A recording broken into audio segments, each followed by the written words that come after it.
कहबा एकागा कहिदा हमरा रानी के हल कहबा एकागा कहिदा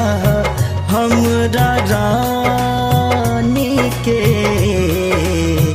बनी बेचैन तरस नैन बुझ परेशानी के हल कहबा एकागा कहिदा हमरा रानी के हल कहबा।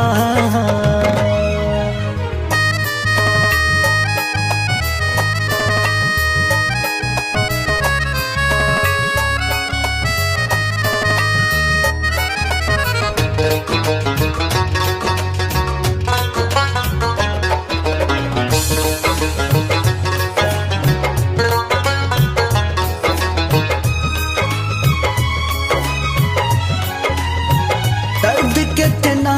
बा एह दीवाना के ना पूछा तू टुकड़ा टुकड़ा भइल बा दिलवा के ना कूचा तू गम के बदरी से गलल दहिया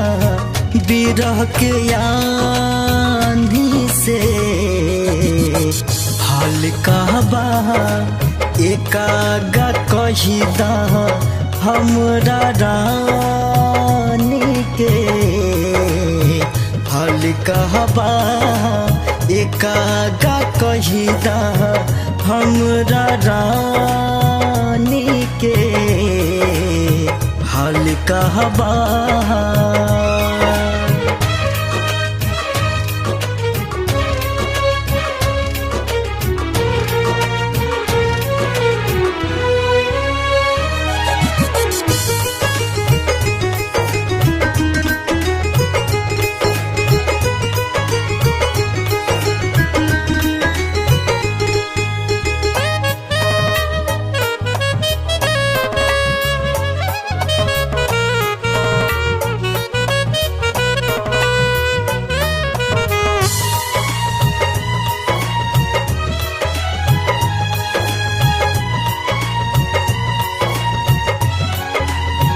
हमरा किस्मत में नहीं लिखल खुश नसीबी हो रोड़ा यही में बनल बा मोर गरीबी हो सुमित विशाल